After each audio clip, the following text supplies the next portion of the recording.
पूज्यपाद श्रीमद स्वामी सर्वज्ञानंद महाराजेर चरणे ও স্বামী ত্যাগময়ানন্দজি মহারাজের চরণে সবার পক্ষ থেকে প্রণাম করছি।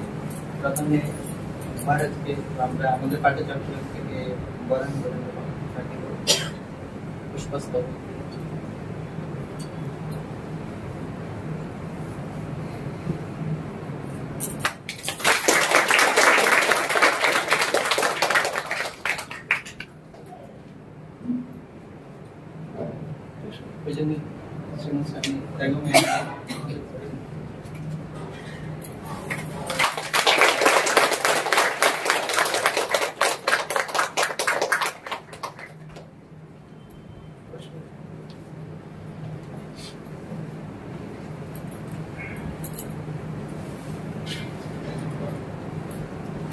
আমাদের পাঠ্যচক্রে যখন সাধুরা আসেন তো আমি তখন একটা কথা বলে থাকি যে আমাদের পাঠ্যচক্রের উপরে ঠাকুরের বিশেষ কৃপা। তো এটা শুধু বলা নয়, এটা একটা গভীর বিশ্বাসেরই কথা।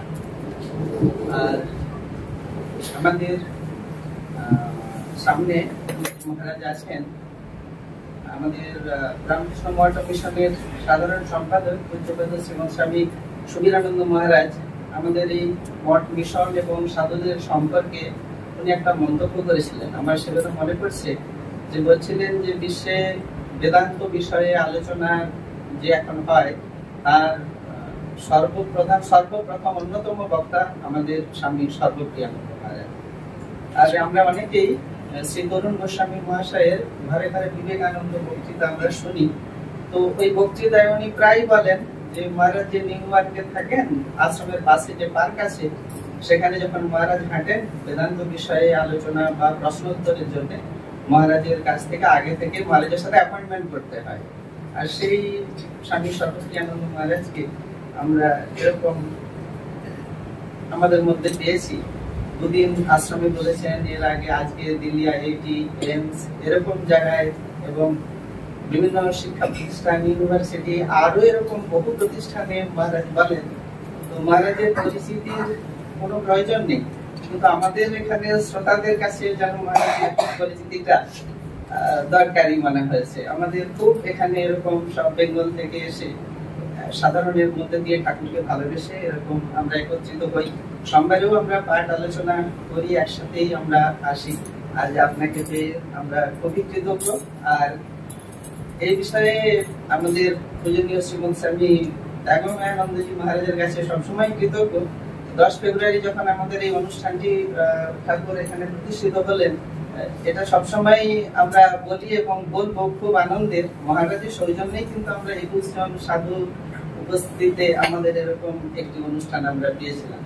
তো মহারাজকে আমাদের সবার পক্ষ থেকে এবং মহারাজ আপনাকেও আমরা খুবই এত আনন্দিত বলবার নয়। তো এখানে সবাই বাংলা ভাষী, বাংলাতেই রস পাবে।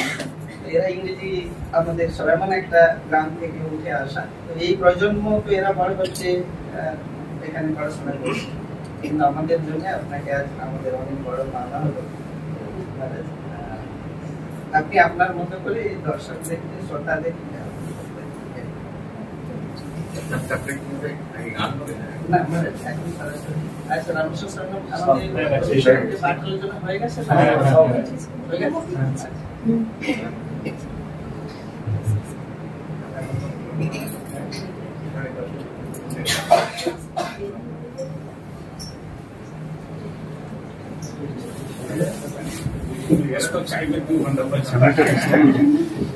আচ্ছা সবার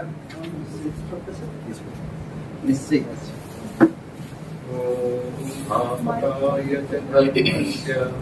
सर्वधर्मस्वरूपिणे अवतार वरिष्ठाय रामकृष्णाय ते नमः।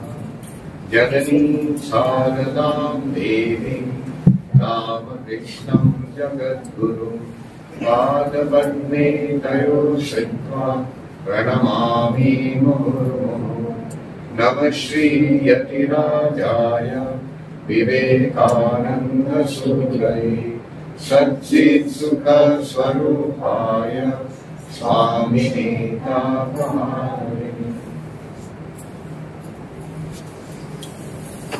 श्रद्धेय স্বামী সাইকমানন্দজি মহারাজ, উনি আমার খুব বন্ধু, স্থানীয় হরেন মহারাজ, বহু বছর ধরে একে অপরকে জানি, আমার বন্ধু।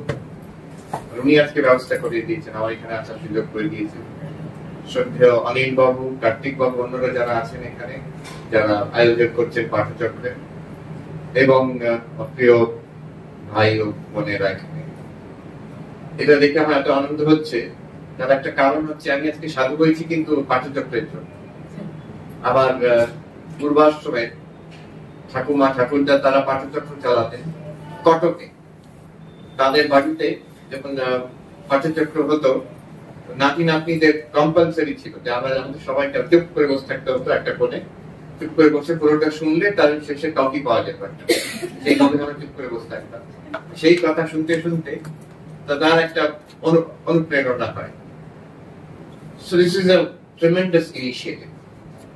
এখন যেমন অনিল বাবু বললেন যে আমি এসেছি নিউ ইয়র্কের বেদান্ত সোসাইটি থেকে।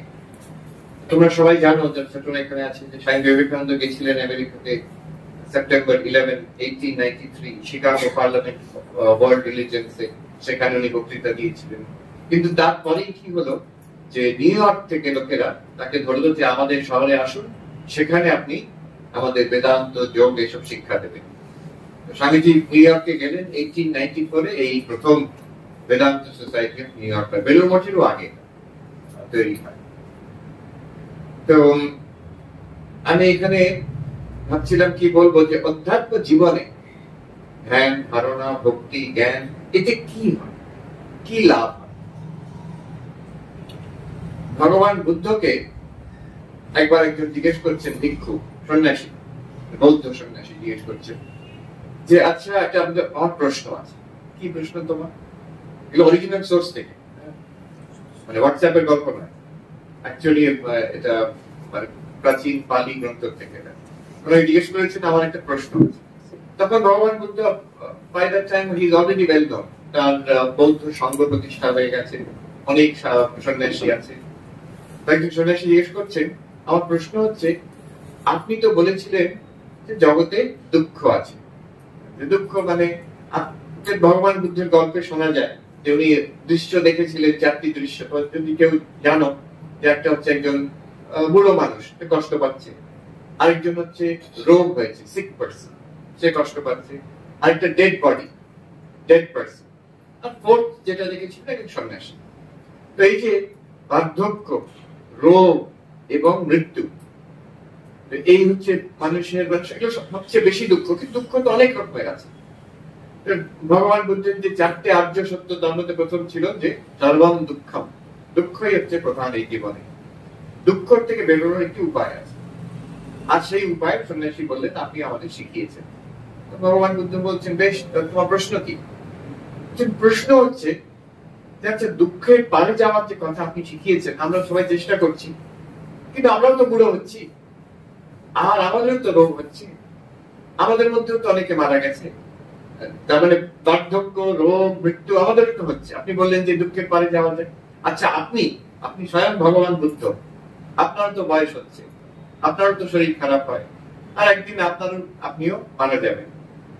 তাহলে দুঃখের পারে গেলেন কি করে? এই যে বলেছিলেন দুঃখ মানে বার্ধক্য, তারপরে রোগ, মৃত্যু, তা আপনি বোধি লাভ করেছেন, আপনি নির্বাণ লাভ করেছেন, তার তো আপনি দুঃখের পারে গেছেন। আমাদেরও শেখাচ্ছেন কিভাবে দুঃখের পারে যাওয়া যায়। কিন্তু আমাদের তো বয়স হচ্ছে, আমাদের তো রোগ হচ্ছে, আর আমরা মারাও যাচ্ছি, আপনারও তাই হচ্ছে। তাহলে দুঃখের পারে কি করে গেলেন, এটা তো বুঝতে পারলাম না। তখন ভগবান বুদ্ধ বলছেন যে দেখো, অধ্যাত্ম জীবন কি করতে পারে। ভাবো, একটা মানুষের গায়ে তীর লেগেছে, তার কত কষ্ট হচ্ছে, তীর লেগেছে, তীর। তারপরে ভাবো তার আরেকটা দ্বিতীয়বার, তার আরেকটা সেকেন্ড অ্যারো তার গায়ে লাগলো, তার কত কষ্ট। এবার প্রথম যে তীরটা, সেটা হচ্ছে যে জগৎ তোমার দিকে যা ছুটছে, বয়স হচ্ছে, শরীর খারাপ হচ্ছে, অনেক লোকের পর কেউ দুর্ব্যবহার করছে, ফাইন্যান্সিয়াল প্রবলেম, রিলেশনশিপ প্রবলেম, অনেক রকম সমস্যা। যারা কম বয়সে তাদের হয়তো পড়াশোনার প্রবলেম, বন্ধুদের মধ্যে প্রবলেম, যারা একটু বেশি বয়সে সংসারের প্রবলেম, যারা আরো বৃদ্ধ তাদের হচ্ছে শরীরের প্রবলেম, অনেক রকম সমস্যা। তো এই যে প্রবলেম, এগুলো হচ্ছে প্রথম তীর, যেটা সংসার ছুটছে। দ্বিতীয় তীর যেটা লাগলো মানুষটার গায়ে, সেটা হচ্ছে তার রিয়াকশন, প্রতিক্রিয়া। সংসার তো এইরকমই আছে, থাকবেই, কিন্তু আমার প্রতিক্রিয়াটা কি হচ্ছে। আর এই দ্বিতীয় তীরেই হচ্ছে সবচেয়ে বেশি কষ্ট। দুঃখ কিন্তু এই দ্বিতীয় তীর থেকে আসে। আমি কিভাবে রিয়াক্ট করছি জগৎ। যারা ডাক্তার তারা খুব ভালো জানেন, তারা হাজার হাজার পেশেন্ট দেখেন, তারা দেখেন কারোর হয়তো মারাত্মক রোগ, কিন্তু সে শান্ত, ধীর স্থির, সহ্য করে নিল, শুনে নিল, ডিগনিফাইড। আরেকজন হয়তো খুবই মামুলি একটা সমস্যা, কিন্তু সে ভেঙে পড়েছে, কান্না কাটি হই হই কাণ্ড। তার দুঃখ কার বেশি? কে বেশি কষ্ট পাচ্ছে? বেশি কষ্ট পাচ্ছে যার রিয়াকশনটা বেশি, যে যার প্রতিক্রিয়া হচ্ছে, সে ভেঙে পড়ছে, মন খারাপ হয়ে যাচ্ছে, যাতে চিৎকার চেঁচামেচি করছে, রেগে যাচ্ছে, ডিপ্রেশন হয়ে যাচ্ছে, তার কষ্ট বেশি। প্রথম তীরটা হচ্ছে যে রোগটা হচ্ছে, সেটা প্রথম তীরটা। কিন্তু দ্বিতীয় তীরটা কি? যার নিজের reaction. How do you react to that? তখন ভগবান বুদ্ধ বলছেন, দেখো আমি তোমাদের যা শিখিয়েছি সেটা হচ্ছে ওই দ্বিতীয় তীরটাকে কি করে সামলাবে সেটাকে আমি শিখিয়েছি। How you change your reaction. কিন্তু এই যে প্রথম তীরটা, about that first arrow, I cannot do it. সংসার যেটা ছুটছে তোমার দিকে, বয়স হবে, শরীরের বার্ধক্য আসবে, রোগ আসবে, সংসারে অনেক রকম উথল পুথল আছে, কখনো ভালো কখনো মন্দ চলবে। স্টক মার্কেটের মতো নিউ ইয়র্কে ওয়াল স্ট্রিট আছে, stock market up and down চলতেই থাকে। তো সেটা প্রথম ঠিক, সেটার বিষয়ে আমি কিছু করতে পারবো না। কিন্তু তোমার যে রিয়াকশন, এই যে আমি বৌদ্ধ ধর্ম শেখালাম, মানে অধ্যাত্ম জীবন কি করে, আমাদের ভিতরটা পাল্টে, সাবজেক্টিভ চেঞ্জ। বাইরের জগৎটা যেমন তেমন রয়ে গেল। ঠাকুর বলছেন একবার, শ্রীরামকৃষ্ণ যখন ক্যান্সার হয়েছে, একদম শেষ অবস্থা, তখন হরি মহারাজ, স্বামী তুরিয়ানন্দজি বসে আছেন, স্বামী তুরিয়ানন্দজি, হরি মহারাজ ইয়াং স্টুডেন্ট তখন তোমাদের মতো। একদিন সকালবেলা এসে জিজ্ঞেস করছেন, ঠাকুর শুয়ে আছেন বিছানাতে, খুব শরীর খারাপ, জিজ্ঞেস করছেন মশাই আজ কেমন আছে? তখন ঠাকুর বলছেন, খেতে পারি না, এখানে কষ্ট, এখানে ব্যথা হয়, থ্রোট ক্যান্সার ছিল। তখন হরিমহারাজ কি জন্য কি বলছেন, হঠাৎ কি এটা মনে হয়েছে উনি বলছেন, হরিনাথ, তখন হরিনাথ বলছেন যে আমি তো দেখছি আপনি মহা আনন্দে আছেন। কি করে একটা ক্যান্সার পেশেন্টকে বলা যায় যে মহা আনন্দে আছেন? তো আমাদের সাধারণত বলি না। তো আমি কি দেখলেন উনি, আমি তো দেখছি আপনি মহা আনন্দে আছেন বলতে ঠাকুরের যে রিয়াকশন সেটা আরো অদ্ভুত। তিনি বলছেন যে ও সারা ধরে ফেলেছে, উনি হাসছেন, সারা ধরে ফেলেছে। তার মানে উনি সেটা কথাটাতে সায় দিলেন যে হ্যাঁ, শরীরের কষ্ট আছে, ক্যান্সার আছে, শরীর মারা যাচ্ছে, তার কিছুদিন পরে মারাও যাবেন, শরীর চলে যাবে, কিন্তু আমি এই মুহূর্তে মহা আনন্দে আছি, সেটাও সত্য। তার মানে মনটা পাল্টে, রিয়াকশন। তার মানে কি ক্যান্সার নিয়ে উনি কি প্রথমে মিথ্যে কথা নাটক করছিলেন, যেখানে কষ্ট হচ্ছে, খেতে পারি না, এগুলো কি নাটক? না, এটা সত্য। ফার্স্ট অ্যারো, প্রথম তীরটা সেটা আছে, কিন্তু দ্বিতীয়টা, তার রিয়াকশনটা কি? তিনি বলছেন মহা আনন্দে আছে। এইটুকু তো আমরা জানি, গল্পটা অনেকবার আমি বলেছি। কিন্তু এর পরে একটা ঘটনা হয়, কিছুদিন পরে হরি মহারাজ এসে আবার একটা একটু স্পষ্টীকরণ, একটু ক্লারিফিকেশন চাইলেন ঠাকুরের কাছে। এসে আবার দ্বিতীয়বার জিজ্ঞেস করছেন ঠাকুরকে, এই যে আপনার সব এই যে ক্যান্সার, এগুলো আপনার কি অনুভব হয়? আর আমাদের সাধারণ মানুষের যেমন কষ্ট হবে, শরীর খারাপ হলে কষ্ট হবে, আপনার কষ্ট পায় কি? জিজ্ঞেস করছেন, খুব সূক্ষ্ম প্রশ্ন। ঠাকুরের তার জবাব হচ্ছে খুব ইন্টারেস্টিং। তিনি বলছেন, ও গো, তোমার কি কথা গো? শরীর কি কখনো সাধু হয়? মনই সাধু হয়, মনটাই সাধু হয়। তার মানে কি? শরীর যেমন তেমন থাকবে, আস্তে আস্তে শরীরের বয়স বাড়বে, কখনো রোগ হবে, কখনো সুস্থ থাকবে, আর একদিন শরীর মারা যাবে, শরীরটা মরে যাবে। কিন্তু এটা হচ্ছে শরীর কখনো সাধু হয়, কিন্তু বলছেন মন সাধু। শরীর কি কখনো সাধু হয়? মনই সাধু হয়। এই যে মন সাধু হয় মানে স্পিরিচুয়াল হয়, সেটাই আমাদের উদ্দেশ্য। এই যে আমরা জপ ধ্যান করছি, এখানে ভক্তি করছি, গান করছি, পাঠ করছি, ধ্যান করার চেষ্টা করছি, এগুলো সব হচ্ছে ওই মনকে সাধু করার নিয়ে কথা। সেকেন্ড অ্যারো, দ্বিতীয় তীর, তার এফেক্টটা how to overcome that. This is spiritual life. Spiritual life is transforming our mind, spiritualising our mind. তাহলে আমার রিয়াকশন গুলো আলাদা হয়ে যাবে। যে ওয়ার্ল্ডলি পারসন আর স্পিরিচুয়াল পারসন, তার মধ্যে তফাৎ হচ্ছে, একটা সংসারী লোকের সংসারের প্রতি রিয়াকশন একরকম, ভালো গেলে তার খুব দারুণ লাগবে, কিছু খারাপ হয়ে গেলে সঙ্গে সঙ্গে আপসেট। আর যে স্পিরিচুয়াল, যে নিজের মনকে সাধু করে নিয়েছেন, ইন্টারনাল স্পিরিচুয়াল লাইফ, ওই দ্বিতীয় arrow, how to handle that reaction শিখে নিয়েছে। একই ঘটনাতে সে শান্ত থাকে, বিচলিত হবে না। বাইরের লোকে যেমন ব্যবহার করে, কেউ ভালো ব্যবহার করলো, কেউ দুর্ব্যবহার করলো, টাকা পয়সা কখনো আছে কখনো নেই, কখনো দিনকাল ভালো চলছে, কখনো শরীর সুস্থ কখনো অসুস্থ, মন শান্ত থাকবে, ধীর থাকবে। এইটা করার যে কৌশল তাকে বলে স্পিরিচুয়ালিটি।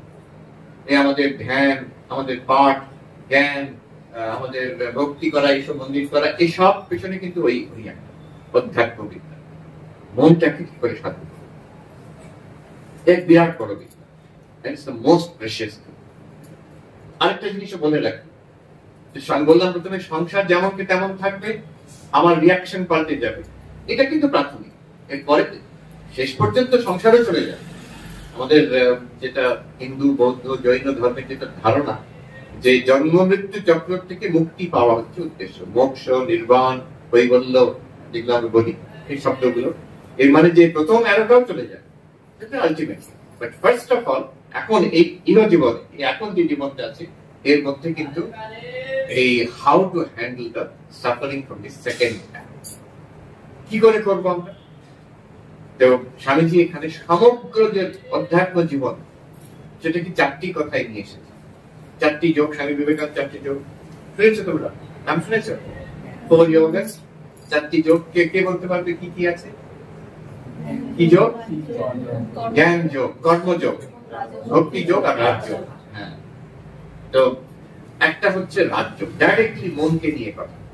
স্বামী বিবেকানন্দ যখন আমেরিকায় গেলেন, নিউ ইয়র্কে, ওনার প্রথম বই, কিন্তু উনি এত বড় বেদান্তি সন্ন্যাসী, কিন্তু বেদান্তের বই না, ওনার প্রথম বই হচ্ছে রাজযোগ। নিউ ইয়র্কে লিখেছেন, নিউ ইয়র্ক, আমাদের নিউ ইয়র্ক বেদান্ত সোসাইটি যেখান থেকে এসেছি, সেখান থেকে প্রথমে প্রকাশিত। এখন তো সব জায়গায় সেটা রাজযোগ, এই পাতঞ্জল যোগসূত্র, সেটার উপরে উনি ব্যাখ্যা করেছেন। সেটাতে কি মূল কথা, কাল কয়েকটা পয়েন্ট বলে দিচ্ছি। একটা উপায় নিজের মনকে সাধু করা, স্পিরিচুয়ালাইজ করা, মনের উপরে নিয়ন্ত্রণ করা হচ্ছে ফোকাস, কনসেন্ট্রেশন। মনের একটা ব্যাপার হচ্ছে, মন সারাক্ষণ চিন্তা করে যাচ্ছে। এখন চিন্তাটা আমাদের বিভিন্ন দিকে ছড়িয়ে আছে, বিভিন্ন দিকে ছড়িয়ে আছে মানে বিভিন্ন বিষয়ে চিন্তা চলছে। কখনো এটা, কখনো ওটা, কখনো এই কি বলছেন মহারাজ, তারপরে কখনো হচ্ছে দুপুরে কি রান্না হবে, তারপরে আমাকে কালকে স্কুলে দিতে হবে, এই কত রকম চিন্তা চলছে পরপর। চিন্তার বিষয়গুলো যদি ভিন্ন হয়, একটার পর একটা আলাদা চিন্তা হচ্ছে, তাকে বলে স্ক্যাটার্ড মাইন্ড। আর চিন্তার বিষয়গুলো যদি একই বিষয় হয়, আমি বই পড়ছি, একটা চিন্তা, এরপরের চিন্তাটা কি ওই বইটার বিষয়, তারপরে চিন্তাটা কি ওই বইটার বিষয়, তখন আমরা বলি একাগ্র মন, focused mind. This is a great power. Swamiji বলছেন, স্বামী বিবেকানন্দ বলছেন, the difference between an ordinary person and a great person lies in the degree of concentration. একটা সাধারণ মানুষ আর মহাপুরুষের মধ্যে তফাৎ হচ্ছে একাগ্রতার মানের তফাৎ।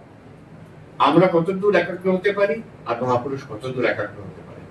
তাদের এই যে এতজনকে দেখছে, এদের একটা কোণে সবাই বিভিন্ন, তাদের মধ্যে অনেক পার্থক্য, কিন্তু one of the things which is common is প্রচন্ড একাগ্রতা। যখন কাজ করতেন, যখন বই পড়তেন, যখন জপ ধ্যান করতেন, যখন সেবা করতেন, যে কোনো যা করছেন তারা ভেতরে বাইরে প্রচন্ড একাগ্র মন নিয়ে করতেন। And that power they have got. We have all got that power. আমি দেখেছি এখানে ভারতবর্ষে বিভিন্ন শিক্ষা প্রতিষ্ঠানে, IIT থেকে দেখেছি, আমেরিকাতে বড় বড় ইউনিভার্সিটি দেখেছি, হার্ভার্ড ইউনিভার্সিটিতে বসে দেখতাম কি করে ছাত্রছাত্রীরা পড়াশোনা করছে। সব জায়গায় একটা জিনিস দেখেছি, যারা খুব সাকসেসফুল তাদের একটা কোয়ালিটি, কনসেন্ট্রেশন, প্রচন্ড কনসেন্ট্রেশন। কনসেন্ট্রেশন মানে একটা জিনিসকে অনেকক্ষণ ধরে ধরে রাখতে পারে। সেটা একটা কাজ হতে পারে, একটা বই পড়া হতে পারে, যে কোনো জিনিস অনেকক্ষণ ধরে রাখতে পারে। আমাদের সবাইকার একাগ্রতা আছে। কালকে ক্রিকেট ম্যাচ ছিল, সাউথ আফ্রিকা ইন্ডিয়া জিতে গেছে, খবর পেলাম। সেই ক্রিকেট ম্যাচ দেখাতে অটোমেটিক্যালি, যার ক্রিকেট ভালো লাগে তার একাগ্রতা অটোমেটিক্যালি হয়ে যাবে। তার মানে একাগ্রতার পাওয়ার আমাদের সবাইকার আছে, ক্ষমতাটা আছে, কিন্তু ক্ষমতার উপরে নিয়ন্ত্রণ নেই। যেটা ভালো লাগে সেখানে মনটা একাগ্র হয়ে যায়, যেটা আকর্ষণ করে সেখানে মনটা ঘন্টার পর ঘন্টা কাটিয়ে দিতে পারি ক্রিকেট ম্যাচ দেখে। কিন্তু বই পড়তে বলে সে ঘুরতে আরম্ভ করে, ধ্যান করতে বলে সে ঘুরতে, কারণ সেখানে মন নেই। তো পাওয়ার অফ ফোকাস, কনসেন্ট্রেশন হচ্ছে যেটাই আমি করব যেটা আমি পূর্ণ মন দিয়ে করব, এটা একটা হ্যাবিট। এই হ্যাবিট হয়ে গেলে then you see whatever you do, you will do it with full attention. Swami Vivekananda বলছেন, the secret of concentration, simple secret, do whatever you are doing with the fullest possible attention. আমাদের একটা attention আছে, এই যে আমরা শুনছি একটা attention, এটা শুনছি একটু মন দিয়ে, আরেকটু ভাবছি অন্য কিছু, scattered হয়ে যাচ্ছে। একটা মানে lack of attention ফোকাসের একটা প্রধান কারণ এখন হচ্ছে এই মোবাইল, সবচেয়ে মোবাইলের পকেটে আছে, তো তার সারাক্ষণ কি হলো দেখি, এটা হয়ে যাচ্ছে কি মনটা স্ক্যাটার্ড হয়ে যাচ্ছে। এই নিয়ে অনেক গবেষণাও হয়েছে। Anyway, the point being focus. আমার মনে আছে একজন সায়েন্টিস্ট হার্ভার্ড ইউনিভার্সিটিতে আমেরিকাতে, তো তার একটা পল স্টাইনহার্ট তার নাম, ফিজিসিস্ট, তার একটা বই সেকেন্ড কাইন্ড অফ ইম্পসিবল একটা বই, ফিজিক্সের বই, তো উনি সেটা লঞ্চ করছেন, বুক লঞ্চ। সেই বক্তৃতা আমি শুনতে গেছিলাম। বক্তৃতার পরে আমি তাকে জিজ্ঞেস করলাম, আচ্ছা আপনি তো পৃথিবীর সেরা সায়েন্টিস্টদের সঙ্গে কাজ করছেন, পিএইচডি স্কলারদের সঙ্গে কাজ করছেন, আপনার সারা জীবনের অভিজ্ঞতায় বলুন তো সাকসেসের পেছনে one criteria, একটা কন্ডিশন ফর সাকসেস কি? He said to me, didn't you hear what I just said? That আমি 30 বছর ধরে একটা বিষয় নিয়ে গবেষণা করেছি, if I can find an answer to it, বলছেন যে ওই লেকচার হলে দেয়াল দেখি, বলছেন এই দেয়াল ভেদ করে আমি চলে যাব যদি আমি আনসার পেতে পারি এই প্রশ্নে। তার মানে ট্রেমেন্ডাস কনসেন্ট্রেশন, একটা জিনিসকে ধরে রাখা। ইলন মাস্কের নাম শুনেছেন? আমেরিকার খুব হিরো, এখন অনেক পছন্দ করে না, যাই হোক গাড়ি তারপরে কি হয়েছে টেসলা, তারপরে স্পেসএক্স, রকেট ইত্যাদি। তার একটা লোকটার কিন্তু যতই যাই বলো তার একটা ক্ষমতা আছে, দ্যাট ইজ ট্রেমেন্ডাস কনসেন্ট্রেশন। ও সপ্তাহে 100 ঘন্টার বেশি কাজ করে, মানে দিনে 15-16 ঘন্টা ওই অফিসে ঘুমায়, তো একটা জিনিস নিয়ে ধরে থাকার ক্ষমতা। আমরা শুনেছি স্বামী বিবেকানন্দ কিভাবে এনসাইক্লোপিডিয়া ব্রিটানিকা পড়েছিলেন, মুখস্থ করেছিলেন, ঘটনা আছে। ইলন মাস্ক নিজে ছোটবেলায় সম্পূর্ণ এনসাইক্লোপিডিয়া ব্রিটানিকা পড়েছে স্কুলে থাকার। তো এই হচ্ছে দ্য পাওয়ার অফ কনসেন্ট্রেশন, আর এই পাওয়ার আমাদের সবাইকার আছে। রাজ্য হচ্ছে এই পাওয়ারটাকে how to get it under your control. And how to get it, বই না পড়লে যদি একটা কথা একটু ধরে নেয় যে do whatever you are doing with the fullest possible attention. যা করছো একদম সম্পূর্ণ অ্যাটেনশন, সম্পূর্ণ মনোযোগ দিয়ে করার চেষ্টা করো। সম্পূর্ণ মনোযোগ না হলে সম্পূর্ণ মনোযোগ করার চেষ্টা করবে। কেউ বলতে পারে আচ্ছা সম্পূর্ণ মনোযোগ দিয়ে করা ঠিক আছে, পড়াশোনা যখন করছি কোনো দরকারি কাজ, কিন্তু তখন গল্প করছি, টিভি দেখছি, মোবাইল দেখছি, তখন সম্পূর্ণ মনোযোগ দেওয়ার কি দরকার? দরকার এই জন্য আমি কি বলছি, remember you have, it is the same mind, you have only one mind. কটা মন আছে? মন একটাই আছে। আমাদের স্বামী সত্যরূপান জি ছিলেন রায়পুরের মহারাজ, উনি ছাত্রদের এখন বক্তৃতা দিচ্ছেন, তখন বলছেন ছেলেদের বলছেন যে দেখো তোমার পেন্সিল, তো বাবা যে দাড়ি কাটার জন্য যে ব্লেড ইউজ করে সেটা দিয়ে যদি পেন্সিল শার্পেন করো, তারপরের দিন তো বাবা ব্যবহার করতে পারবে না, পারবে না। কেন? ব্লেডটা মোটা হয়ে গেছে, তার শার্পনেস চলে গেছে। ঠিক মনটাই ওইরকম। আমি যদি সারাদিন মনটাকে ছেড়ে দিই, তুই যাইছে তাই করো, এখন একটু মোবাইল দেখলাম, তখন একটু বন্ধুর সঙ্গে গল্প করলাম, তারপরে সোশ্যাল মিডিয়া দেখলাম, তারপরে টিভি সিরিয়াল দেখলাম, এবার রাত্রিবেলা পড়তে বসলাম, কালকে তো পরীক্ষা পড়া দিতে হবে, এখন একটু শেষ করবো, ঘুমাবার আগে শেষ করে নি পড়া। পড়তে বসবো যখন, তখন মন আর মানবে না। মনকে বলবে এই ম্যাথমেটিক্সটা করো, ফিজিক্সটা করো, সংস্কৃত মুখস্থ করো, মন বলতে করবোই না। কেন? সারাদিন আমি নেচে খেলে বেরিয়েছি, এবার আমি আমাকে বলছো এই বোরিং জিনিসটা করবোই না। এটা অভ্যাস হয়ে গেছে। তাই জন্য remember it is the same mind. আমার দুটো মন নেই, যেমন ওই একটাই ব্লেড, ওটাকে যদি আমি দুর্ব্যবহার করি তারপরে সেটাকে আর তার শার্পনেস থাকবে না। তেমন আমার মন, তুমি মোবাইল দেখো, সোশ্যাল মিডিয়া যদি করতে করো, but even that you must do with the fullest possible attention. একদম ডুবে যেতে হবে ওটাকে। আমি কত দেখেছি সায়েন্টিস্ট, আইনস্টাইন যেখানে পড়তেন জিউরিখে, যে ইনস্টিটিউটে কাজ করতেন, ইনস্টিটিউট অফ অ্যাডভান্স স্টাডিজ, আমরা যেখানে নিউ ইয়র্কে আছে তার পাশে প্রিন্সটনে আছে একটা ইনস্টিটিউট, যেখানে আইনস্টাইন কাজ করতেন, কুর্ট গডেল যিনি ছিলেন হয়তো 20th century greatest mathematician, Oppenheimer নাম শুনেছেন, যিনি অ্যাটম বোমের আবিষ্কার করেন, ওপেনহাইমার ওখানে ছিলেন, আরো কত ভন নয়ম্যান, এরা সব নোবেল প্রাইজ পাওয়া, এক জায়গায় কাজ করতেন। ওই জায়গায় আমি ঘুরতে গেছি কয়েকবার, সেখানে অদ্ভুত একটা institute, institute of advance studies Princeton, সেখানে একটাই নিয়ম, চুপ, একদম শান্ত, কোনো কথা বলা চলবে না, কোনো গাড়ি শব্দ নেই, হর্ন তো বাজালেই যাবে না তার, আর ওপরের তলায় যাওয়া যাবে না। তলার গ্রাউন্ড ফ্লোরে যদি কেউ ঘুরে দেখতে চায় দেখতে পারে, সেখানে একটা মিউজিয়াম মতন করা আছে। ওপরের তলায় সায়েন্টিস্টরা বসে কাজ করছে। কাজ করছে কি বলে, তাদের চিন্তা করছে, সব চুপ করে বসে আছে, হ্যাঁ চিন্তা করছে।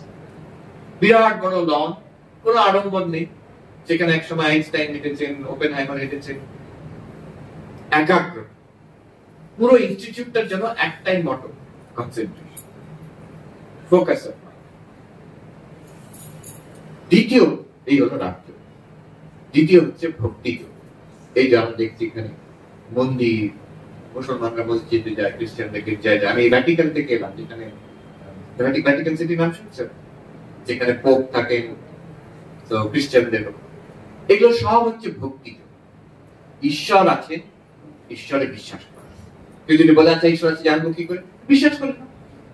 জানবে পরে, ঠাকুরের মতো যদি কোনোদিন মায়ের দর্শন হয়, তখন নিজে নিজেই বুঝতে পারবে যে ঈশ্বর আছে। কিন্তু তার ততদিন অব্দি আমরা মহাপুরুষদের কথায়, শাস্ত্রের কথায় বিশ্বাস করে চলি। এটা কিন্তু মস্ত বড় একটা অবলম্বন, জীবনে সহায়। ঠাকুর বলছেন ছোট বাচ্চারা যেমন একটা পিলার, তাকে ধরে বন্ধন করে খেলে, খুব আনন্দ হয়, ঘুরলে বন্ধন করে, কিন্তু খুব সাবধান যাতে ওটা হাত থেকে খসে না যায়। যদি ছেড়ে যায় তো পড়ে যাবে, জানে ওইটাকে সাবধানে ধরে এবার বন্ধন করে ঘুরছে সে। ঠিক তেমনই বলবে তুমি সংসার করো, সব করবে, পড়াশোনা করো, সংসার করো, ঘর সংসার করো, সব করবে, কিন্তু ওইটা ধরে রাখবে, যেমন ঈশ্বরকে ধরে রাখবে। ঈশ্বরকে ধরে রাখবে কি করে? ভক্তি। প্রত্যেক দিনের জপ, ধ্যান, ভক্তি, প্রার্থনা। একটা আমাকে একজন মহারাজ বললেন, স্বামী রঙ্গনাথানন্দজির কথা, খুব সুন্দর কথা বললেন যে জানো, সকালে মন্দিরে যাবে, কি ভাব নিয়ে যাবে? আমরা ভাবি কি ঠাকুর আছেন, মন্দিরে গিয়ে প্রণাম করতে হবে, ভগবানকে প্রণাম করতে যাচ্ছি না। ভাববে তিনি আমার বাবা, মা শারদা আমার মা, তারা বসে আছে যে আমার ছেলে আসবে, আমার মেয়ে আসবে, তাকে দেখবো, আজ সকাল থেকে দেখা হয়নি তাকে, তাহলে ওয়েটিং ইগারলি ফর ইউ। এই ভাব নিয়ে যাবেন, তিনি জানেন তো এখানে বসে আছে, আমাকে দেখার জন্য তিনি বসে আছে। এই ভাব নিয়ে যখন যাবে, কি আনন্দ হবে দেখবে। বাবা মার সাথে দেখা করতে এসেছে তিনি, সবাইকার বাবা। এখন খ্রিস্টানদের একটা কথা আছে, গড হ্যাজ নো গ্র্যান্ডচিল্ড্রেন।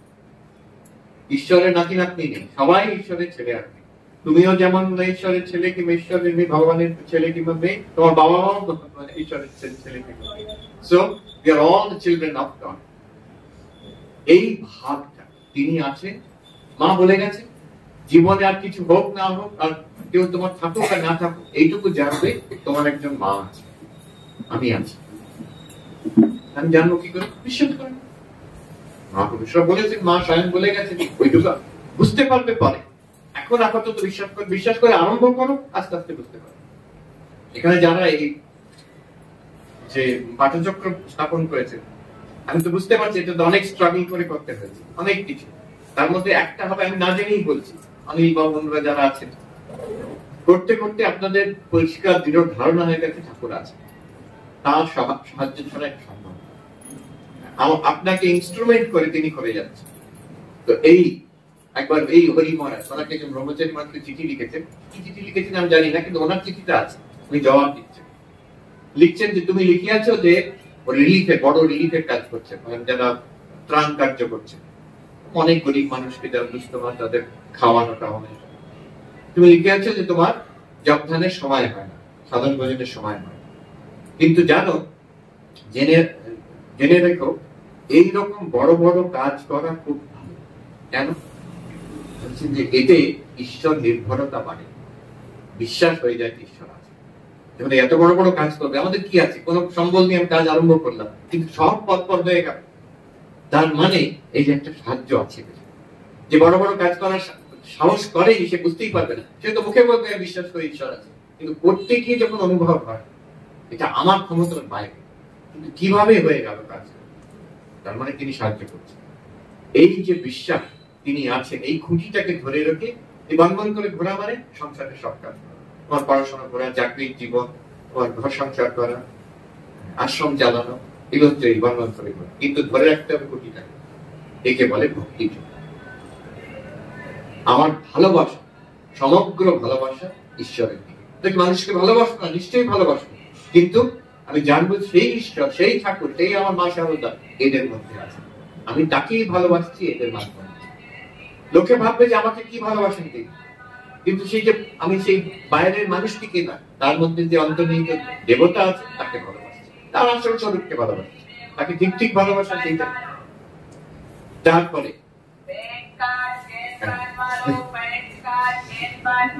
কর্মযোগ। কর্মযোগ হচ্ছে আমি যে কাজগুলো করছি এটা ঈশ্বরের সেবা করছি, মুখে বলতে হবে না কাউকে, সেটা অফিসের কাজ হতে পারে, সেটা তো মাইনে পাচ্ছি আমি, কোনো অসুবিধা নেই। শ্রীকৃষ্ণ অর্জুনকে যুদ্ধ করতে বলছেন কর্মযোগ, কুরুক্ষেত্রের যুদ্ধ যদি কর্মযোগ করতে পারে, ওয়ার্স্ট কাজ, পৃথিবীর ওয়ার্স্ট কাজ কি যুদ্ধ করা, মানুষকে মারা, সেখানে যদি কর্মযোগ করা যেতে পারে, তাহলে আমাদের সব কাজ আমরা যা করি, সেটা স্কুল কলেজে পড়াশোনা করছি, ঘরে রান্না করছি, ঘর পরিষ্কার করছি, অফিসে যাচ্ছি, যা কাজ করছি, বিজনেস চালাচ্ছি, যা কাজ করছি, সব কর্মযোগ করা যায়, সব ওখানে ঈশ্বরের সেবা হচ্ছে। এই ভাবটা মনে রাখা, বাইরে কাউকে বলার দরকার নেই।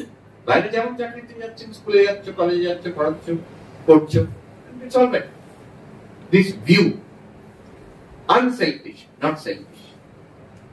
আমি নিজের জন্য করব, তাতেই আমি সুখী হবো, এটা সাধারণই মনে হয়, কাউন্টার ইনটুইটিভ, যেটা চট করে বোঝা যায় না। অন্যের জন্য করলে আমি সুখী হব, আমি নিজের জন্য করছি না, তার জন্য করছি, ওই করতে গিয়ে আমি সুখী হচ্ছি। এটা প্রথমেই বুঝতে পারে বাবা মা। বাবা মা যখন সন্তানের জন্য করে, তাদের তো সমগ্র জীবন তারা খেটে যাচ্ছে দিন রাত, বছরের পর বছর সন্তানের জন্য, কিন্তু তাদের সুখ আছে, আমার তার জন্য আমি করছি, তাকে ভালোবাসি। এবার এইটাকে যদি এক্সপ্যান্ড, মনে মনে অ্যাটিটিউডটা রাখা, আমার প্রভু এইসব রূপে আছে, আমি তার সেবায় এগুলো করছি। Selfless not selfish, unselfish not selfish. তাতে অনেক বেশি আনন্দ, অনেক বেশি লাভবান আমরা নিজেই। নিজের মতলবের জন্য যখন না করি, এটা খুব ফ্রিডম আসে। এই যে মহারাজরা বড় বড় কাজ, কত বড় বড় কাজ করছে, অবাক হয়ে যেতাম প্রথম। আমি ম্যানেজমেন্ট পড়াচ্ছি, তারপরে আমি যখন জয়েন করি, সাধু হই, তখন দেখছি মহারাজরা কত বড় বড় কাজ করছে। কোম্পানি ম্যানেজারও পারবে না কাজ করতে, কি করে পারি না? একটা বড় কারণ হচ্ছে নিশ্চয় তাদের নিজেদের কোনো মতলব নেই। মস্ত বড় আশ্রম চালাচ্ছেন, কোটি কোটি টাকা তুলে বড় মন্দির করলেন, আশ্রম করলেন, তারপরের দিন বেলুর মঠ বললো এখানে না, ওখানে যাও, একটা ইটও সেখান থেকে নিয়ে যেতে পারবে, সব সেখানে যা ছিল তেমন ছেড়ে দিয়ে চলে গেল, কোনো তার আসক্তি নেই। তার জন্য হয় কি একটা বিশাল ফ্রিডম আসে, একটা আনন্দ আসে, একটা স্বাধীনতা আসে। And this one can do, সংসার করতে করতেই করতে পারবে, এর জন্য যে আশ্রমে থাকতে হবে নট নেসেসারি। সংসারের মধ্যেই এই সব ঈশ্বরের সংসার, এই সব তার সংসার। আমাকে যতদিন এখানে রেখেছে আমি করে যাব, আমি যা করছি তার সেবা করছি, একেবারে কর্ম।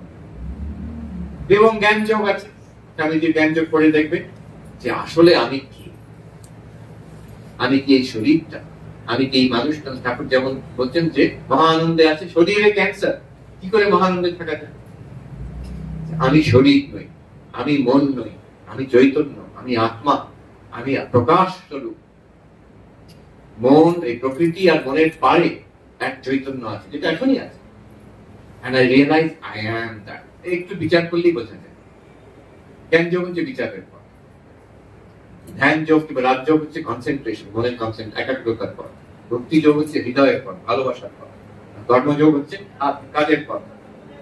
চারটেকে একসঙ্গে মিলিয়ে স্বামীজি ওই যে এখানে আছে না, ওই রামকৃষ্ণ মিশনের যেটা এমব্লেমটা, সেটা নিউ ইয়র্কে করেছি আমি, যেখানে আছে ওখান থেকে কিন্তু করা হয়। একদিন স্বামী বিবেকানন্দ নিউ ইয়র্কে বসে আছেন সকালে, যে ওনার বক্তৃতা ছাপাতো একজন ডাচ ভদ্রলোক, ভ্যান হাগেন বলে একজন, যিনি এসছেন সকালবেলা। স্বামী বিবেকানন্দ বলছেন ব্রেকফাস্টের সময়, আচ্ছা আপনার তখন তো আর ইন্টারনেট নেই, ইউটিউব নেই, কিছু নেই, তখন ছাপাতে হতো, ছাপিয়ে হাতে দেওয়া হতো বক্তৃতাগুলো। আপনার ছাপাবো, it will be good to have an emblem, একটা কিছু সিম্বল দিলে ভালো হয়। স্বামী বিবেকানন্দ ওইখানে বসে বসে একটা এনভেলপ সেটা খুললেন, ওই পেছন দিকে খসখস করে কি এঁকে দিলেন, এঁকে দিয়ে he tossed it to the printer table, he tossed it there and said draw it to scale, scale এটাকে আঁকবে। প্রিন্টার দেখে বলছেন এটার মানে কি, তখন এখানে ব্যাখ্যা করছেন। আমরা দেখেছি সবাই এমব্লেমটা, ছবিটা দেখেছি, হ্যাঁ, যে ওখানে যেটা সর্প বেষ্টন করে আছে, ঘিরে আছে সাপ, সেটা হচ্ছে একাগ্রতার প্রতীক। সমুদ্র ঢেউ খেলে যাচ্ছে, সেটা কর্মের প্রতীক, কর্মেতে উপর নিচ চলে। তারপরে ওখানে একটা প্রস্ফুটিত পদ্ম ফুল আছে, সেটা ভালোবাসার প্রতীক, ভক্তির প্রতীক। আর পেছন দিকে সূর্য উঠছে, সেটা জ্ঞানের আলোর প্রতীক। আর মাঝখানে দেখবে একটা হাঁস সাঁতার কাটে, সেটা হচ্ছে ঈশ্বরের, পরমাত্মার প্রতীক। তার মানে কি হলো? তাহলে এই চারটি যোগের সমন্বয়, ধ্যান, সর্প, কর্ম, তারপরে ভালোবাসা, পদ্ম যেটা ভক্তি, এবং জ্ঞান সূর্য, এই চারটে সমন্বয়তে মানুষ জীবাত্মা পরমাত্মাকে পেতে পারে, ভগবান লাভ করবে, মুক্তি লাভ করতে পারবে। এটাই হচ্ছে তার মানে। পুরো রামকৃষ্ণ মঠ মিশনের সমগ্র যে মেসেজটা, তার এইভাবে মনকে স্পিরিচুয়ালাইজ করা। বলছে মনকে, শরীর কি সাধু হয়? ঠাকুর বলছে, ও তোমার কি কথা গো, শরীর কি সাধু হয়? মনই সাধু হয়। কি করে হবে? এই জ্ঞান, ভক্তি, কর্ম এবং ধ্যান। আমাকে একজন বললো, আপনি এইসব ভগবান এইসব কথা তো না বলে এই চারটি যোগের কথা আপনি এক কথা, প্রত্যেকটা যোগের কথা এক কথা বলতে পারেন? আমি বললাম ঠিক আছে, দেখি চেষ্টা করে। তাহলে কর্মযোগ হচ্ছে সেলফলেস, নট সেলফিশ। কি? সেলফলেস, নিঃস্বার্থ, নট সেলফিশ। তাহলে কর্মযোগ, কর্মটা কর্মযোগ হয়ে যাবে। ভক্তি যোগ কি? Devotion, not desire. ভক্তি সংসারের কামনা বাসনা, ওই কামনা বাসনাটা কি ভক্তি করে, ডিভোশন, নট ডিজায়ার। ধ্যান যোগ কি? কনসেন্ট্রেশন, নট ডিস্ট্রাকশন, মনের বিক্ষেপ নয়, একাগ্রতা। আর জ্ঞান যোগ কি? Self knowledge, not just other knowledge. আমরা সারাক্ষণ জগতের নলেজ, সেটা ভালো খুব, কিন্তু সেলফ নলেজ, আমি কে, এই চারটে। আবার বলছি, কর্মযোগ কি? Selfless, not selfish. ভক্তি যোগ কি? Devotion, not desire. রাজযোগ কি বা ধ্যান যোগ কি? Concentration, not distraction. আর জ্ঞান যোগ কি? Self knowledge, not just other knowledge. Other নলেজটা ভালো দরকার, but not just other knowledge. আমি কে, এটা জানা। এই হলো মনকে সাধু করার উপায়। যতটুকু আমরা করতে পারবো। স্বল্পমপ্যস্য ধর্মস্য ত্রায়তে মহতো ভয়াৎ, এই কথা আছে। শ্রীকৃষ্ণ বলছেন যে এটা একটু প্র্যাকটিস করলে অনেক লাভ, বিশাল ভয়ের থেকে মুক্তি পাওয়া যায় যতটুকু প্র্যাকটিস করবে। একটু কনসেন্ট্রেশন, একটু ঈশ্বরের ভালোবাসা, নির্ভরতা, একটু নিঃস্বার্থ ভাবে কাজ করা। there is no limit to age, যেটা আমি এক বয়স হোক, বৃদ্ধ হই, তারপরে তোমরা যে কম বয়সে আরম্ভ করেছো এটা খুব ভালো। আমার মনে আছে ছোটবেলায় মঠ মিশনে আশ্রমে কি বসে থাকতাম, আর আমাকে বড়রা, মা, মাসিরা, মামিরা সব একবার বকছেন, তুই এগুলো খালি বসে থাকছিস করে আশ্রমে গেলে বুড়োদের জন্য। ছোটবেলায় খেলা বলে চলে গেছে। আমার ঠাকুমা, ওই ঠাকুমা ঠিক মানে গ্র্যান্ড আন্ট যাকে বলে, তো তিনি ওখানে তিনি বিধবা বসেছিলেন এখন। এখন মা, মামি ওরা চলে গেল ওখান থেকে, আমাকে ডাকে। তখন খুব ছোট, তখন ক্লাস 7 পড়ি। আমাকে ডেকে বলেন, শোন, ওদের কথা শুনিস নি, তুই যে কম বয়সে আরম্ভ করেছিস এটা খুব ভালো, বেশি বয়সে করলে অসুবিধা। এখন তোরা এই বয়স থেকে আরম্ভ করেছিস, এটা খুব ভালো।